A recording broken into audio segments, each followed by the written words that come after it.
하나님께서 우리에게 주시는 말씀은 히브리서 2장 말씀입니다. 오늘 하루도 우리 주 예수님만 바라보며 살아가시는 복된 날 되시기를 간절히 축복합니다. 히브리서의 말씀은 누가 기록하였는지 저자가 불분명합니다. 옛날부터 많은 추측들이 있었습니다. 바울이 썼다고 하는 사람도 있고, 바울의 다른 서신들과 문체가 너무 다르다, 그래서 아볼로가 썼다고 하는 사람도 있고요, 바나바가 썼다고 하는 사람도 있었습니다. 심지어는 바울의 동역자였던 브리스길라와 아굴라 부부가 썼다라는 그런 저작설도 있었습니다. 정확한 것은 알 수가 없습니다. 초대교회의 교부 신학자들이 그래서 이 히브리서의 저자는 천국에 가서 하나님을 만나 뵐 때 그때 알 수 있다라고까지 이야기를 했습니다. 누가 썼는지는 정확히 알 수 없지만 누구에게 이 서신을 썼는지는 분명하게 밝혀집니다. 이 히브리서 말씀을 읽다 보면 구약 성경을 인용한 것이 참 많이 등장합니다. 그리고 율법에 대한 이런 해석의 말씀이 많이 나오는 것을 볼 수 있습니다. 이렇게 서신에 구약 그리고 율법에 대해서 많이 등장을 시키고 있는 것은 이 구약에 대해서, 율법에 대해서 잘 알고 있는 사람들에게 썼다라는 거예요. 그러니까 당시 그리스도인들 중에서도 헬라파나 이방인들에게 쓴 것이 아니라 유대인 출신, 흩어져 있는 디아스포라 유대인이나 이런 사람들에게, 적어도 율법에 대해서 잘 아는 사람들에게 이 서신을 썼다라는 겁니다. 그렇다면 왜 쓴 거냐? 당시의 다수의 히브리 성도들이 온갖 핍박과 유혹이 다가오니까 예수님을 믿는 믿음을 처음에는 가지고 있다가 다시 율법으로, 유대교로 회귀하려고 하는 성도들이 많이 있었던 것 같습니다. 그래서 그들에게 율법이 우리를 구원해 주는 것이 아니라, 또 구약의 말씀과 그 언약들이 중요한 것이 아니라 예수님이 오셔서 모든 것을 이루셨고 온전히 예수 그리스도를 통하여 구원받으니 더 참고 견디라고 이 말씀을 기록해서 보낸 것이죠. 그래서 당시에 많은 유대인들이 미혹을 받았습니다. 정통 유대인들이라고 하는 사람들이 계속해서 핍박을 하지 않습니까? 다른 외국인들이나 이방인들보다도 같은 유대인들이 더 핍박을 하고 예수님을 믿는 사람들을 못 살게 굴었습니다. 바울도 처음에는 그와 같은 입장이었죠. 예수님을 믿는 사람들을 잡아다가 옥에 가두고 죽이는 데 앞장섰던 사람입니다. 그런데 하나님을 경험하고 예수님을 경험하고 난 후에 그가 삶의 방향이 바뀌지 않습니까? 당시에 많은 그리스도인들이 있었는데 계속해서 유대인들이 그건 틀렸다, 예수는 결국 죽지 않았느냐, 결국 율법을 지켜야 하고 다시 할례를 받아야 되고, 이런 것을 주장할 때 핍박과 고난이 계속 끊이지 않으니까 다시 옛날로 돌아가려 했다라는 것입니다. 그래서 히브리서 말씀을 이렇게 보면 히브리서의 기자는 구약의 천사나 모세나 레위 지파의 제사장들보다 예수 그리스도는 비교할 수도 없을 만큼 우위에 있는 분이다, 예수님보다 귀한 분이 없다라는 것을 계속해서 일관되게 이야기를 하고 있습니다. 히브리서가 기록된 지 지금 거의 2000여 년이 지났습니다. 예나 지금이나 오늘도 여전히 핍박은 존재하고요, 우리가 신앙생활 하는데 많은 어려움과 신앙적 혼란이 있는 시대입니다. 이 말을 듣고 있다 보면 이 말이 맞는 것 같고, 열심히 신앙생활을 하는데 어디서 또 저 말을 하는 것을 들으면 저 말이 맞는 것도 같습니다. 더군다나 오늘 유튜브나 카카오톡 이런 게 워낙 발달되다 보니까 수많은 말씀들이 마음만 먹으면 들을 수 있습니다. 근데 그렇게 하다 보니까 때로는 별로 합당하지 않은 말씀들, 건전하게 해석하지 못한 말씀들을 듣는 것도 사실입니다. 그러다 보면 열심히 꾸준히 인내하며 신앙생활을 잘 해오던 성도들이 미혹되거나 넘어지는 그런 경우들이 종종 있는 것을 봅니다. 그래서 우리는 늘 깨어서 말씀을 잘 볼 수 있어야 합니다. 어제 담임 목사님 말씀에서도 그런 말씀을 하셨어요. 우리가 목사님들의 말씀을 잘 듣는 것도 중요하지만 나 스스로 말씀을 보고 해석할 수 있는 능력이 분명히 다 있습니다. 성령님께서 우리 안에 다 계세요. 이 말씀을 내가 알고 설교를 듣는 것과 전혀 모르고 목회자에게만 전적으로 의지해서 저 말이 진리인가 보다 하고 듣는 것은 분명히 차이가 있습니다. 그렇게 맹목적으로 듣다 보면 잘못된 설교를 하고, 심지어 이단 교주들이 잘못된 곳으로 사람들을 이끌어가도 거기서 헤어나올 힘이 없어지게 되는 것이죠. 만약에 내가 성경을 제대로 알고 있다면 말씀과 다른 소리를 하는 것을 금방 분별할 수 있고요, 저것은 아니야 라고 돌아설 수 있게 된다는 것입니다. 혼란이 많은 시대입니다. 혼란스럽고 핍박이 있는 시대를 살아가고 있는데요. 우리가 깨어서 하나님의 말씀을 바로 붙들고 이 히브리서 말씀을 특별히 묵상하는 이 새벽 기도의 시간에 하나님의 은혜를 누리시고 하나님의 말씀을 제대로 알고 깨닫고 그 말씀대로 살아가실 수 있는 저와 여러분들이 되시기를 간절히 축복합니다. 그렇다면 이 혼란스러운 시대에 우리가 믿음을 잘 지키기 위해서는 어떻게 해야 하는지 오늘 말씀을 통해서 몇 가지를 찾아보도록 하겠습니다. 먼저 첫 번째로는요, 하나님의 말씀을 날마다 듣고 새기며 간직하고 우리는 살아야 합니다. 오늘 2장 1절 말씀 다시 한번 같이 읽겠습니다. 시작. 그러므로 우리는 들은 것에 더욱 유념함으로 우리가 흘러 떠내려가지 않도록 함이 마땅하니라. 아멘. 들은 것에 더욱 유념함으로, 말씀을 분명히 들었다라는 거예요. 말씀을 전해준 사람이 있다라는 겁니다. 당시 히브리서가 기록될 때만 해도 추정하기로는 주후 한 60년에서 65년 그 정도로 봅니다. 예수님이 돌아가시고 난 후에 한 30여 년 후죠. 그러니까 직접 예수님의 십자가의 죽음을 목격하고 부활하심을 목격한 사도들에 의해서 말씀을 전해 들었다라는 겁니다. 당시에 성경이 기록되거나 완성되지 않은 때이지 않습니까? 직접 사도들에게 말씀을 들었는데 그 말씀을 알고는 있는데 흘러 떠내려가는 사람들이 분명히 있더라는 겁니다. 물에 흘러 떠내려간다는 이 표현이 어떤 표현입니까? 그 말씀에서 이탈해서 다른 쪽으로 나아가게 되었다는 것이죠. 좀 더 쉽게 세번역 성경으로 읽으면 이렇게 표현을 합니다. 제가 읽어드리겠습니다. 그러므로 우리는 들은 바를 더욱 굳게 간직하여 잘못된 길로 빠져드는 일이 없어야 마땅하겠습니다. 이렇게 1절 말씀을 세번역 성경으로 쉽게 표현하면 기록하고 있습니다. 들은 바를 더욱 굳게 간직하여, 하나님의 말씀을 날마다 묵상하고 상고하고 그 말씀을 되새기며 그 말씀을 잘 지켜나가도록 애쓰고 기도하라는 겁니다. 말씀을 처음 받았을 때는 기쁨으로 받습니다. 내가 구원받은 하나님의 자녀라는 것을 처음 깨달았을 때는 감격하며 울며 눈물 흘렸습니다. 그런데 상황이 어떻습니까? 구원받았다고 하는데 여전히 우리의 삶은 어렵고 팍팍하고 많은 핍박과 고난이 있습니다. 사람들이 계속 이 말 저 말을 하며 미혹을 합니다. 온갖 세상의 유혹들이 다가오고 거기다가 말씀을 교묘하게 바꾸어서 미혹하는 이단의 세력들까지도 몰려오게 됩니다. 하나님의 구원은 너무나 나와는 멀리 있는 것 같고 세상의 유혹들이나 이단들의 가르침은 지금 당장 나에게 무언가를 해줄 수 있을 것만 같습니다. 그러다 보니 넘어지고 흘러 떠내려 간다라는 겁니다. 많은 사람들이 신앙생활을 하다가 넘어지는 이유가 어디에 있습니까? 결정적인 이유는 인내하지 못하기 때문인 겁니다. 예수님 믿고 구원받았다고 하는데 지금 당장 우리가 천국으로 들려 올라가는 게 아닙니다. 하나님의 때를 기다려야 되는 거예요. 주님 다시 오실 날까지 믿음을 지키며 살아야 하는 것이고 하나님의 날을 기다리며 인내하며 살으라고 말씀은 끊임없이 기록하고 있습니다. 그런데 그 작업이 되지 않는 겁니다. 이단들이 계속해서 솔깃하게 이야기하는 것이 뭡니까? 여기에 가면 지금 교회에서 해석하지 못했던 새로운 해석이 있다. 그러면서 뭔가 커다란 변화가 일어날 것처럼 사람들을 미혹한다라는 거예요. 우리는 다르게 성경을 해석한다. 이 말씀 들으면 참 재미가 있을 거야 그러면서 사람들을 미혹하고요. 어렵고 힘든 상황 가운데 있는 사람들에게 우리와 함께하면 당장 문제가 해결되어질 것이다라고 유혹을 하더라는 것입니다. 그런데 말씀은 줄기차게 이야기합니다. 그런저런 감언이설에 속아 넘어가지 말고 가장 중요하게 우리가 붙들어야 할 것은 우리에게 주신 하나님의 구원의 은총이라고 분명히 말씀하고 있습니다. 이 세상에 사는 동안 아플 수도 있고요, 사업에 실패할 수도 있고 여러 가지 어려움을 겪을 수도 있지만 분명하게 바꿀 수 없는 진리 하나는 예수 그리스도로 인하여서 구원받은 하나님의 자녀가 되었다라는 사실입니다. 그것을 누가 무엇으로 증거하고 있습니까? 당장 구원받았다고 해서 우리 몸이 막 뜨거워지고 날아다니거나 어떤 변화가 일어나는 게 아닙니다. 믿음이 증거하는 거예요. 예수님께서 십자가에 죽으시고 부활하셨다고 하는데 그 말도 되어지지 않는 사실이 믿어지는 거예요.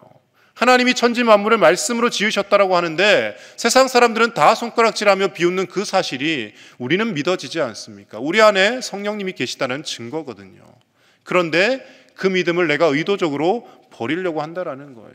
지금 이 믿음이 나에게 당장 세상적인 아무 유익을 가져다 주지 못하는 것 같기 때문에 그것을 팽개쳐 버리려고 한다라는 겁니다. 오늘 2절과 3절 상반절의 말씀에서는 그래서 우리가 받은 구원이 얼마나 중요한지 이렇게 이야기합니다. 제가 읽겠습니다. 천사들을 통하여 하신 말씀이 견고하게 되어 모든 범죄함과 순종하지 아니함이 공정한 보응을 받았거든 우리가 이같이 큰 구원을 등한히 여기면 어찌 그 보응을 피하리요. 이렇게 이야기합니다. 구약의 율법의 말씀도 제대로 지키지 않고 하나님과의 언약을 깨었을 때 하나님의 징계를 받고 하나님의 노하심을 입었는데 하나님이 하물며 자신의 아들을 직접 보내셔서 구원의 역사를 다 이루어 놓으셨는데 그 구원을 등한히 하면 우리가 구원받은 것을 우습게 여기면 나중에는 결국 큰 심판이 임하지 않겠느냐라고 설득을 하고 있는 겁니다. 그래서 우리가 받은 이 구원이라는 이 큰 선물을 결코 가볍게 여기지 말라는 겁니다. 예수님 믿고 열심히 기도해서 사업이 성공한 것, 그것을 크게 여기지 말고 내 아픈 자녀가 갑자기 질병에서 나음을 입고 초자연적인 어떤 능력으로 하나님이 고쳐주셨다, 그것을 크게 여기는 것이 아니라 우리가 받은 구원, 하나님의 백성으로 살아가는 것, 이것을 가장 크고 귀중하고 값진 보물로 여기며 살아가라는 것입니다. 구원받은 하나님의 백성이란 것은 당장 눈앞에 잡히지는 않지만 하나님 앞에 섰을 때 우리가 실로 그것이 얼마나 엄청난 감격과 기쁨인지를 깨닫게 되는 줄로 믿습니다. 그래서 그날을, 그때를 기다리며 오늘도 인내하며 기도하며 살아가는 겁니다. 주변에서 우리를 미혹하는 많은 사람들이 있다 할지라도, 여러 가지 어려움과 고난과 핍박이 있다 할지라도, 사랑하는 우리 제일의 모든 가족 여러분, 우리가 받은 구원을 소중히 여기며 이 구원을 붙들며 살아가실 수 있는 저와 여러분들의 삶이 되실 수 있기를 간절히 축복합니다. 그래서 말씀을 늘 붙들어야 하는 거예요. 이 말씀 붙들고 하나님 나라에 가는 그날까지, 예수님 오심으로 인해서 하나님의 나라가 이미 이 땅에 임하였지만 아직 완성되지 않았기 때문에 우리는 그 핍박을, 고난을 견디며 하나님 앞에 오늘도 서야 하는 것입니다. 오늘 하루도 말씀 붙들고 어떠한 유혹이 몰려온다 할지라도 단호히 말씀으로 그것을 물리치고 이겨낼 수 있는 저와 여러분들의 삶이 되실 수 있기를 간절히 축복합니다. 두 번째로요, 예수 그리스도의 성육신의 의미를 늘 되새기라고 말씀은 전하고 있습니다. 당시의 유대인들의 모습 중에, 그리고 그리스도인들의 모습 중에 천사를 인간보다 우월하게 여기며 천사를 심지어 숭배하던 사람들이 있었습니다. 그래서 골로새서 2장 18절 말씀에도 천사 숭배를 빌미로 해서 너희들을 정죄하지 못하게 해라, 이런 말씀이 바울의 입을 통해서도 전해졌습니다. 교회 내에서 신앙생활을 하는 사람들이 예수님을 믿는 것이 아니라, 하나님을 예배하는 것이 아니라 천사를 숭배하고 있더라는 거예요. 카톨릭 성도들이 많이 있습니다. 거기도 똑같이 삼위일체 하나님을 믿고 예수님을 구주로 고백을 합니다. 그런데 정말 양보할 수 없는 것 중에 하나가 바로 마리아를 지나치게 우상화하는 것입니다. 저희 어머니도 수녀원에 있다가 저희 집에 시집을 오셨거든요. 그래서 나중에 지금 권사님으로 은퇴를 하셨는데, 이 양보할 수 없는 것 중에 하나가 바로 마리아 숭배입니다. 마리아를 처음에는 예수님의 육신의 어머니로 성스럽게 여기며 그를 존경하고 마리아처럼 우리도 살아야지, 이렇게 접근을 합니다. 그런데 이게 중세를 거치면서 여러 가지 복합적인 여신을 숭배하는 사상들이 혼합이 되어서 마리아가 승천을 했다라는 소리도 나오고요, 마리아도 죽지 않고 예수님처럼 승천했다, 이런 말들이 나오고, 심지어 그 마리아를 우상화해서 마리아에게 기도하고 숭배하는 일까지 생겨나게 된 것이죠. 이런 것들 잘못되었다라는 겁니다. 하나님을 믿는다 하지만, 예수님을 구주로 고백한다 하지만 본질 아닌 것을 숭배하는 사람들이 있다라는 것이죠. 당시에 천사들을 숭배하였는데 그 이유가 어디에 있습니까? 항상 이들을 핍박하던 유대인들이 하는 말은, 당신들이 구주라고 믿는 예수 그리스도는 결국 죽지 않았느냐, 천사는 죽지 않는다, 천사는 시공간을 초월해서 나타나기도 하고 어떤 신비한 능력을 나타내기도 하는데, 그러니까 천사가 예수님보다 훨씬 더 우월한 존재이다라고 그렇게 솔깃하게 이야기를 하며 천사를 숭배하였다라는 겁니다. 거기에 대해서 오늘 말씀이 반박을 하고 있고요, 예수님의 죽으심은 천사보다 못한 존재여서 그런 것이 아니라 우리의 구원을 이루기 위함이라고 분명히 9절과 10절에서 이야기하고 있습니다. 9절과 10절 말씀 같이 다시 읽겠습니다. 시작. 오직 우리가 천사들보다 잠시 동안 못하게 하심을 입은 자 곧 죽음의 고난 받으심으로 말미암아 영광과 존귀로 관을 쓰신 예수를 보니 이를 행하심은 하나님의 은혜로 말미암아 모든 사람을 위하여 죽음을 맛보려 하심이라. 그러므로 만물이 그를 위하고 또한 그로 말미암으니가 많은 아들들을 이끌어 영광에 들어가게 하시는 일에 그들의 구원의 창시자를 고난을 통하여 온전하게 하심이 합당하도다. 아멘. 예수님께서 육신을 입고 이 땅에 오시고 죽음을 맛보신 것은 하나님의 은혜로 말미암아 모든 사람을 위하여 죽음을 맛보셨다라고 9절 후반절에 분명히 이야기를 하고 있습니다. 천사보다 열등한 존재라서 예수님은 죽음을 경험한 것이 아니라 우리 대신 죽은 것이다라는 것을 힘주어 이야기하는 겁니다. 그런데 화해를 했는데 모든 사람을 위하여 죽음을 맛보았다라는 것은 예수님을 믿는 우리들이나 믿지 않는 세상의 악인들이나 할 것 없이 그 모든 사람을 위하여 죽으셨다라는 거예요. 그래서 하나님께서는 모든 인류와 화해를 하셨다라고 해서 20세기의 칼바르트라는 신학자는 만인 화해론이라는 것을 이야기합니다. 이 만인 화해론이라는 것이 모든 사람이 구원을 받는다는 뜻이 아닙니다. 하나님은 모든 사람에게 화해의 손길을 내밀었는데 그 화해의 손을 잡는 사람이 하나님과 화해를 하고 구원을 받는 것이지 의도적으로 그 손을 뿌리치는 사람은 결국 멸망하고 지옥으로 갈 수밖에 없다라는 거예요. 어찌되었건 예수님이 죽으심을 맛본 것은 철저히 우리 때문이라는 겁니다. 우리의 죄를 대신하기 위하여 죽으셨다라는 것이죠. 그런데 세상은 그것을 인정하지 않습니다. 전지전능한 신이라는 분이 어떻게 죽을 수가 있느냐, 부활을 했다고 하는데 거짓말 아니냐, 꾸며낸 이야기 아니냐, 이렇게 당시나 지금이나 공격을 하였다라는 것이죠. 그리고 사단은 심지어 예수님이 성육신하신 그날 성탄절마저도 교묘하게 바꾸어 버립니다. 오늘날 성탄절이 되면 많은 사람들이 즐거워하며 잔치를 하고 그리고 모임 약속을 갖고 그렇게 하지 않습니까?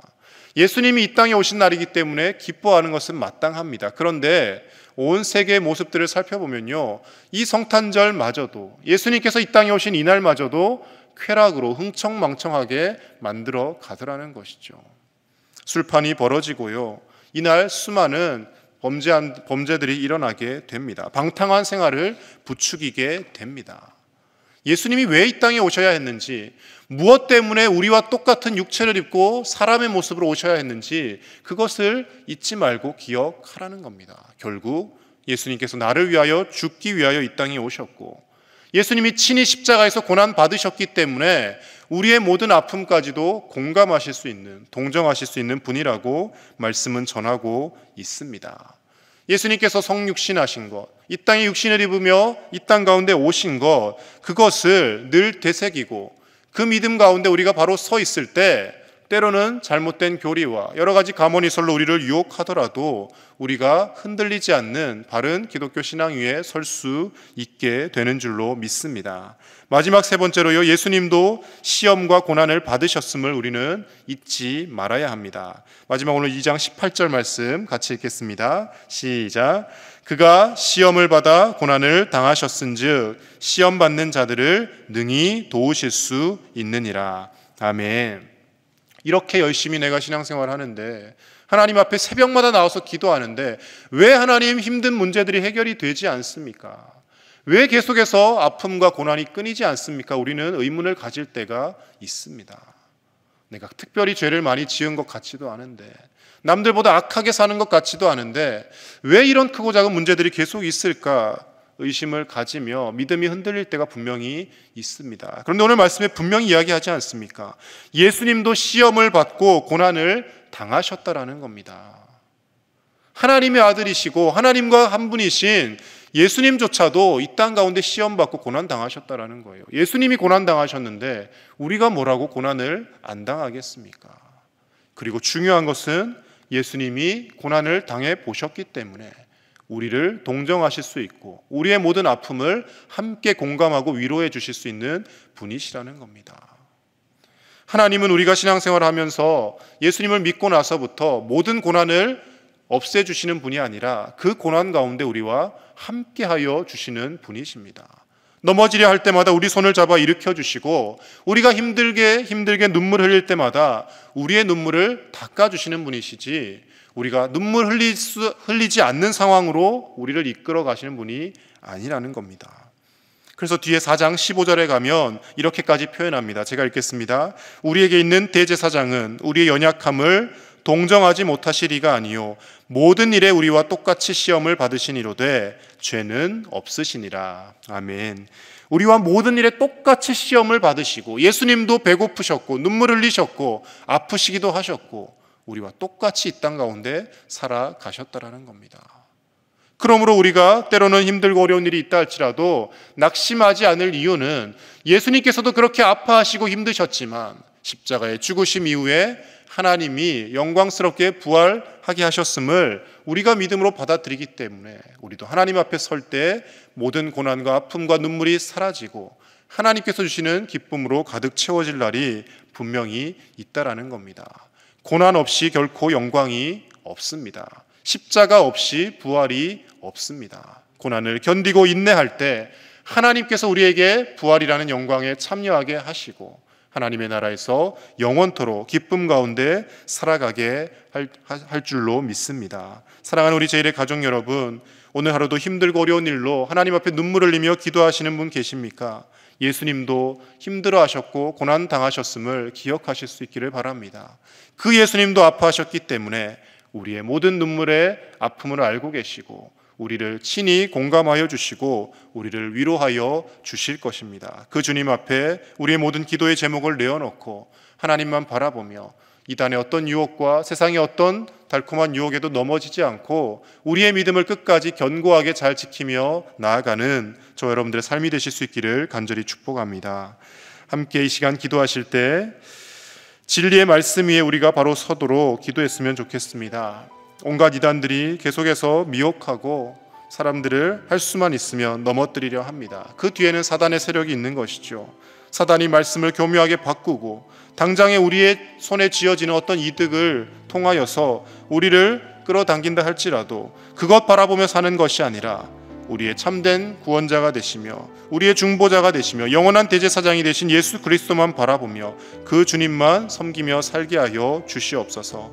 우리를 구원하기 위하여 이 땅 가운데 오신 예수님의 성육신과 구원을 완성하기 위해 주님이 받으신 그 고난을 잊지 않고 우리도 끝까지 인내하며 나아가는 그리스도인이 되게 달라고 함께 기도하겠습니다. 내일 모레 금요일부터 시작되는 우리 중등부 고등부 여름 수련회를 위해서 기도해 주시기 바랍니다. 우리 청소년들이 이미 개학도 다 하였고 또 코로나의 여러 위험과 여러 가지 어려운 상황 가운데 있습니다. 상황이 좋지 않기에 하나님을 더욱 의지하며 교사들이 함께 기도하고 있습니다. 우리 아이들이 수련회에 꼭 참석하여 말씀으로 은혜 받고 변화되게 달라고 기도해 주시고요. 아프가니스탄과 미얀마 땅의 아픔이 속히 사라지고 그 땅이 회복되게 달라고 함께 기도하며 나가겠습니다. 하나님 아버지 감사합니다. 오늘도 우리에게 새날을 주시고 하나님의 말씀으로 우리의 영원한 중보자가 되시고 우리를 구원하시고 대제사장이 되신 예수 그리스도를 바라보게 하시니 감사를 드립니다. 주님도 고난 당하셨기에 주님도 아파하셨기에 때로는 우리에게 아픔과 고난이 있다 할지라도 아버지 하나님 우리가 낙심하지 않고 살아갑니다. 하나님 온전히 예수님만 붙들며 살게 하여 주시옵소서. 세상의 다른 것에 흔들리지 않게 하여 주시옵소서. 특별히 금요일부터 시작되는 수련회 가운데 함께 하여 주셔서 우리 청소년들이 이 믿음 지키며 살게 하여 주시고 주님 바라보며 승리하며 나아가는 우리 귀한 청소년들 될 수 있도록 역사하여 주시옵소서. 하나님 아버지 모든 상황이 어렵고 힘든 가운데 있지만 교사들이 함께 한 마음으로 기도하며 나아갑니다. 하나님 역사하여 주시고 우리 청소년들의 귀한 마음에 믿음이 심겨지게 하여 주시옵소서. 고통받는 아프가니스탄 미얀마 땅을 긍휼히 여겨주시고 하나님의 은혜로 그 땅을 회복시켜 주시옵소서. 온전히 우리 주님께서 함께 하셔서 주님의 놀라운 역사가 그 땅 가운데 일어나게 하여 주시고 그 모든 백성들이 자유를 회복하게 하여 주시옵소서. 우리 하나님 오늘도 우리에게 새 힘을 주시고 말씀 가운데 갈 수 있도록 우리를 붙들어 주시옵소서. 아버지여 인도하여 주옵소서. 하나님 아버지, 세상에 많은 유혹들이 있습니다. 그 유혹들을 이기며 살아갈 수 있는 힘이 하나님의 말씀에 있는 줄로 믿습니다. 때로는 이 말씀이 어렵고 잘 이해되어지지 않는다 할지라도 기도하며 성령님 깨닫게 해달라고 부르짖고 말씀 위에 바로 서며 살아가는 우리의 삶이 되게 하여 주시옵소서. 무엇보다 우리를 위하여 이 땅 가운데 육신을 입고 오시고 우리를 위하여 죽음을 맛보신 예수 그리스도의 그 크신 사랑을 잊지 않고 기억하게 하시고 다른 것 다 잊어버려도 나를 구원하신 예수 그리스도 그분 한 분만을 기억하며 살아가는 우리의 삶이 되게 하여 주시옵소서. 중등부 고등부 수련회 위에 하나님 함께하여 주시고 우리 귀한 자녀들이 하나님 은혜 가운데 말씀 위에 서게 하시며 하나님 이 세상을 살아갈 힘을, 세상을 이길 힘을 말씀 가운데 얻을 수 있도록 모든 수련회를 주님 주관하여 주시옵소서. 미얀마 땅과 아프가니스탄 땅 위에 하나님의 긍휼을 허락하여 주시고 무지하게 피를 흘리며 고통받는 그 모든 백성들이 속히 회복되어서 주님의 회복케 하심을 맛보며 하나님의 고치심을 맛보며 살아갈 수 있도록 하나님 역사하여 주시옵소서. 오늘 이 하루도 우리와 함께 하시며 우리의 모든 아픔과 눈물들을 닦아주시고 하나님 치유하여 주실 줄 믿사오며 우리 주 예수님의 이름으로 기도드립니다. 아멘.